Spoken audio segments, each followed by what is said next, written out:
자, 이번에는 그 나경원 의원과 그 박은정 의원 이야기를 해보도록 하겠습니다. 9월 달에 그 나경원 의원이 법사위 간사를 시도했잖아요. 네. 그런데 안 되니까 네. 그 당시 나경원 의원이 초선은 가만히 앉아 있어. 아무것도 모르면서 네. 라고 이제 박은정 의원한테 일종의 면박을 줬는데 네. 박은정 의원이 한 달 후에 그대로 되갚아줬습니다. 네. 내용인즉슨 그 나경원 의원이 이제 그 노만석 검찰총장 직무대행에게 이렇게 물어봤어요. 그 정성호 법무부 장관으로부터 백혜령 경정을 동부지검의 수사팀에 합류시켜라라고 지시 받았냐, 구두로 받았냐, 서류로 받았냐라고 물어봤어요. 그러면서 나경원 의원이 뭐라고 그랬냐면 만약 서류로 받으신 게 있다면 서면으로 받으신 걸 제출해 주십시오라고 말했습니다. 네. 그러니까 곧바로 박은정 의원이 오선이 그것도 몰라요라고 했어요.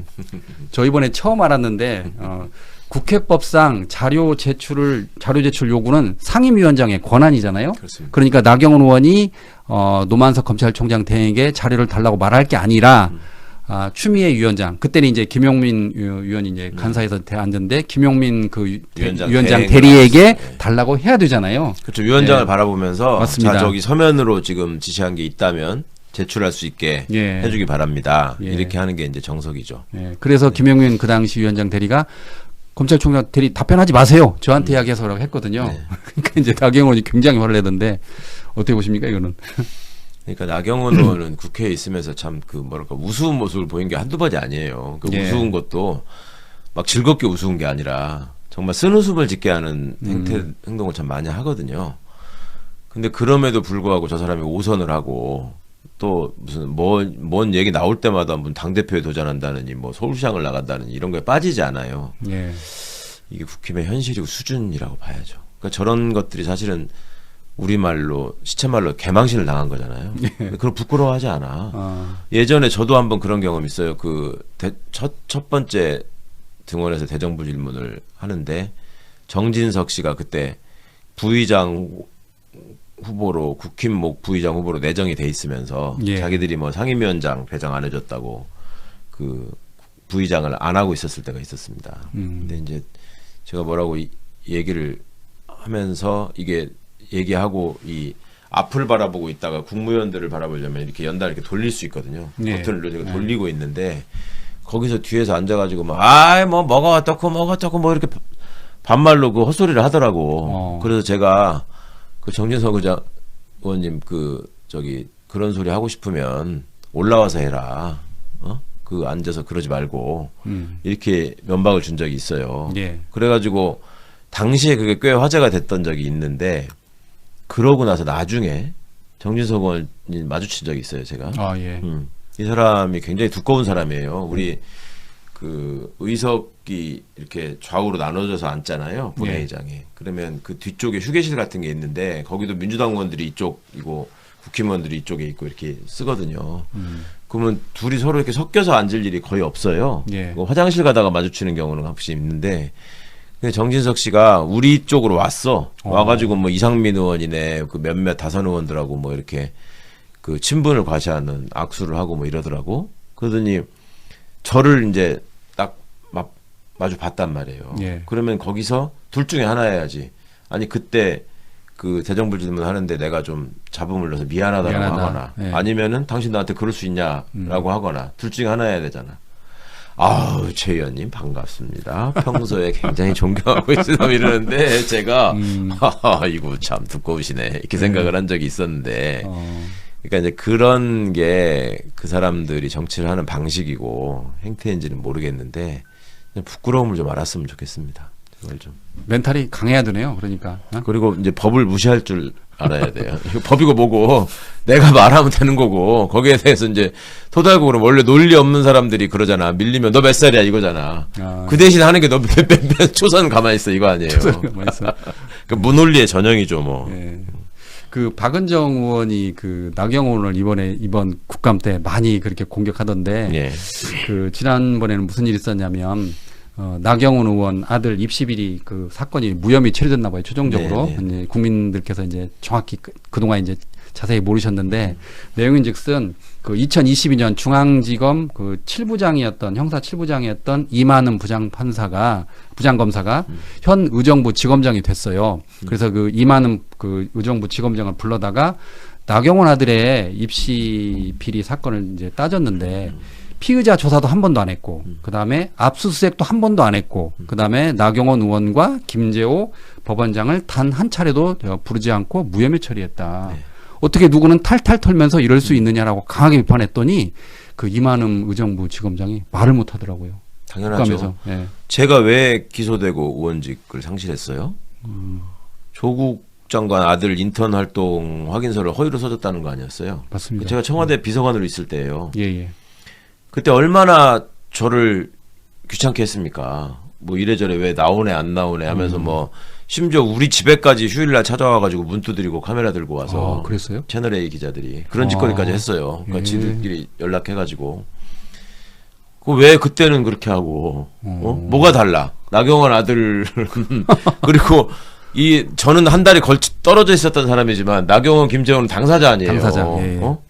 그리고 그 활동을 제대로 했는지 안 했는지 그 학생도 당사자고 아들도 왜 그 사람들은 대면 조사를 안 합니까? 그러니까 이게 이제 정치 검찰의 전형적인 모습이고 선택적 수사네요. 그럼요. 네. 그런 걸 통해서 이제 의정부 지검장이 된 거고 그거를 또 밝혀내고 적발할 대검 감찰부장이라는 게 앞에서도 잠깐 소개하셨지만은 뭐 조사해보니까 별일 아닙니다 뭐 이런 식이었잖아요. 네, 관봉권. 그 감찰부장을 그런 짓을 하게 하려고 박성재가 그 내란 와중에서 기어이 임명하고 간 게 그 대검 감찰부장이에요. 예. 그래서 법무부에는 감찰관이 없는 거고 대검에 감찰부장이 있어갖고 정성호 장관이 대검에서 일단 감찰하라고 했던 거라고. 근데 그렇게 해서 뻔할 뻔짜의 결과가 나오니까 이거는 니네들이 한 거를 도대체 신뢰받을 수가 없으니 상설특검으로 하겠다 하니까 지들끼리 또 뭉쳐 앉아가지고 우리를 모욕한다. 왜 누가 우리를 하느냐 이러고 있는 집단이야 이게. 이게 공무원이냐고요. 정치 조직이고 조폭 집단이라니까요. 네. 그 의원님의 그 설명을 들으니까 이해가 되네요. 감찰부장이 또 그런 일이 있었군요. 예, 그렇습니다. 잊지 그래서 마십시오. 그 감찰부장이 관봉권 띠지는 별거 아니라고 이렇게 했고 그때 그런 짓 할까봐 임명하지 말라고 여러 번 얘기했거든 민주당에서 기어이 임명을 했다고 그때. 그러면 관봉권 띠지 앞으로 어떻게 되실 거 보세요? 아니 이제 상설특검이 가야니까 이제 아니 관련자들은 다 입건해야죠. 예. 일단 그 지휘 라인에 있는 자들이랑 실무자들을 다 확인해서 최소한 중징계는 해야죠. 그러니까요. 네, 형사처벌에 애매한 지점이 생긴다고 하더라도 최소한 중징계는 해야죠. 이걸 진짜 그 김정민 수사관 한 사람으로 몰아가기엔 좀 그렇잖아요. 그러니까 입사한 지 얼마 되지도 않은 그 초짜를 예. 진짜 그래서 그런 사람한테 시킨 사람도 문제 아니에요? 그렇잖아. 방송국에서 예를 들어서 중요한 프로그램 메인 카메라를 하는데 이제 들어온 2, 3주 된 사람한테 그거 만지라고 하고서 카메라 꺼져버리고 그러면 그 시킨 고참이 팀장이 책임져야 되는 거 아닙니까? 근데 이 자들은 아니잖아요. 다 뒤집어 씌우잖아 그냥. 그러니까 그런 거라고. 국감에 나와서도 아니, 법사에 나와서도 그 띠지 건들지 말라고 했다. 뭐 그런 식으로 몰고 가잖아요 지금. 참. 근데 그러기에는 지금 너무 국민적 관심사가 커져가지고 글쎄요. 이거는 진짜 상설특검에서 좀 철저히 밝혀야 될 것 같습니다. 자, 다음에는 그 검찰의 그 상설특검에 대해서 반발하는 내용을 살펴보도록 하겠습니다. 깜짝 놀랍게도 관봉권 그것도 대통령 취임 직후 한국은행 발행권이 발견됐다면 이건 단순한 정치자금법 위반 사건이 아니라 명백한 권력형 비리 냄새가 나고 뇌물수수 의혹 사건으로 수사를 확대했어야 마땅한 거 아니겠습니까?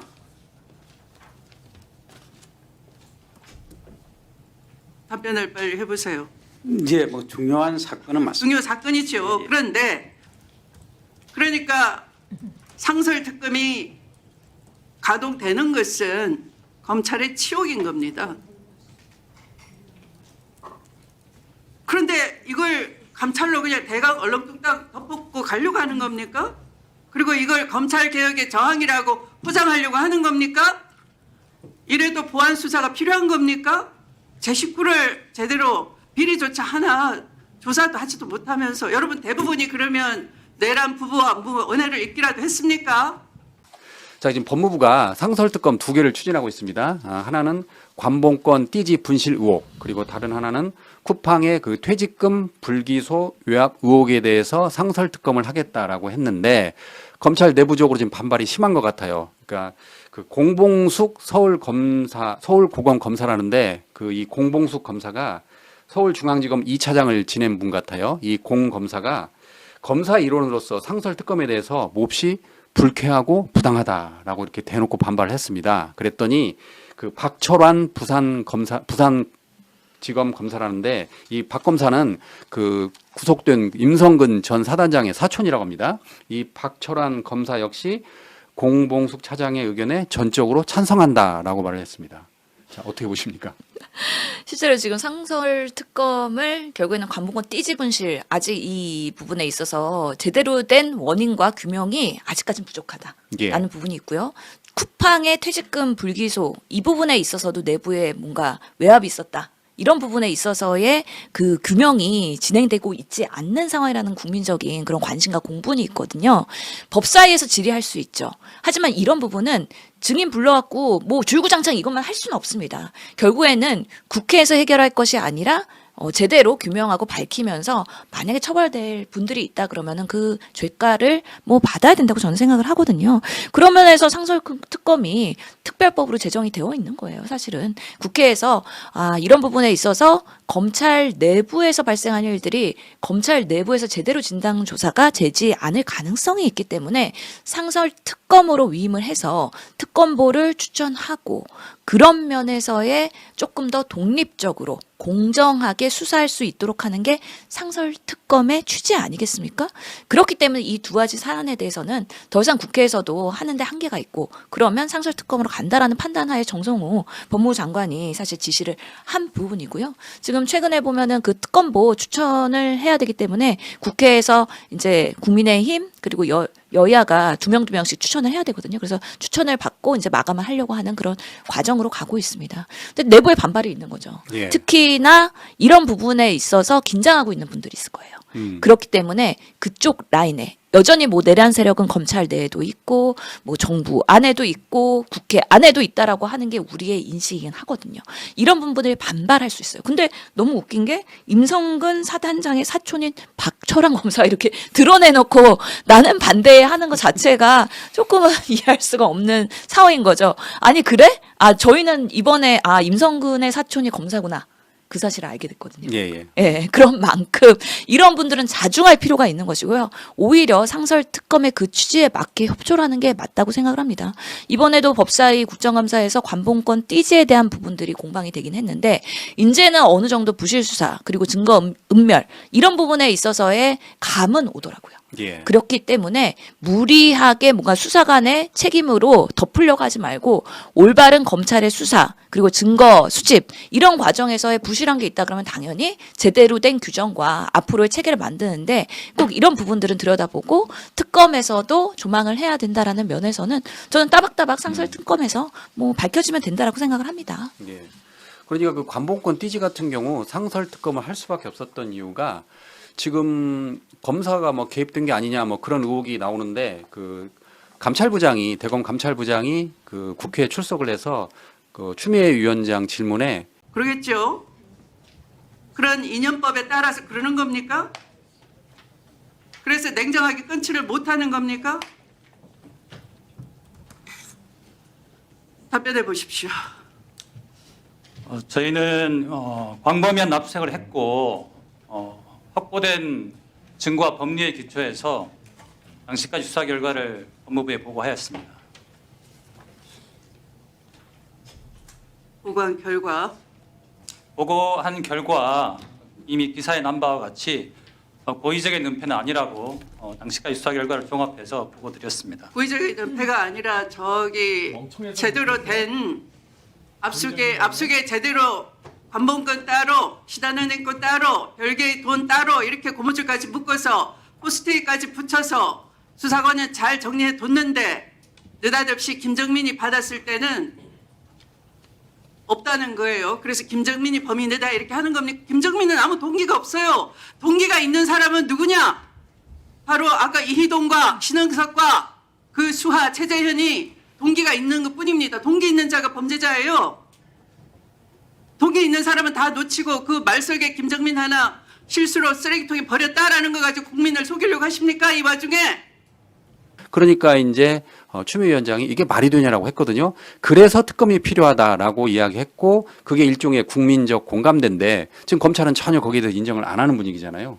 그것을 따박따박 이번 국정감사를 들었다 보니까 수사관 우리 국민들은 수사관이 경험이 없어서 예. 잘 몰라서 관봉권과 띠지를 평생 처음 보기 때문에 그래서 관리가 부실하게 된 거있지 의도나 고의가 있었던 건 아니다라고 착각할 뻔했어요. 예, 예. 그렇기 때문에 관련된 사람 다 모았고 그때 전성배 압수수색이 2024년 12월 17일 별로 얼마 안 됐습니다.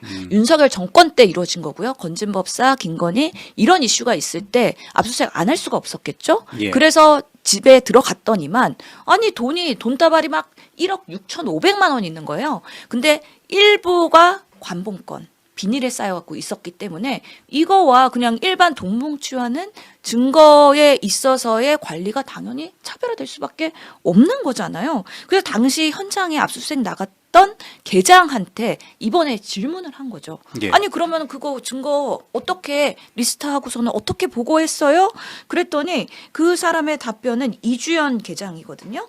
저는 검찰의 직접 지시로 총액만 기재했다. 라는 증언이 나온 거예요. 예, 그렇죠. 그래서 총액만 지시한다고? 아니 본인은 사실은 그 당시에 관봉권이 있었고 비닐 포장도 있고 띠지도 있고 그래서 그런 것들에 대해서 사실은 어느 정도의 그 기록을 해놓은 상황이 있는데 윗선으로 카톡방에서 수사지휘를 받으면서 올라가는 과정에서 이런 부분이 총액으로만 기재해도 됩니다라는 직접 지시가 있어서 그런 증거들이 소실됐다라는 것을 이번에 증언을 통해서 확인을 하게 된 것이죠. 예. 그렇기 때문에 당시에 그 최선영 이분은 현장에서 직접 나가진 않지만 그 수사 보고에 대한 카톡방에 같이 있었던 또 관리자이거든요. 이 사람은 관봉권은 비닐 뜯으면 안 되고요. 신흥은행 띠지는 그대로 둬야 합니다라고 이주연 현장에 있었던 계장한테 얘기를 했다는 거예요. 예. 그럼에도 불구하고 검사 지시로 총액만 해도 된다라고 본인이 들었기 때문에 그런 부분에 있어서 검사 지시가 촘촘하지 않았다라는 것을 이번 국감에서 드러나게 된 것이죠. 예.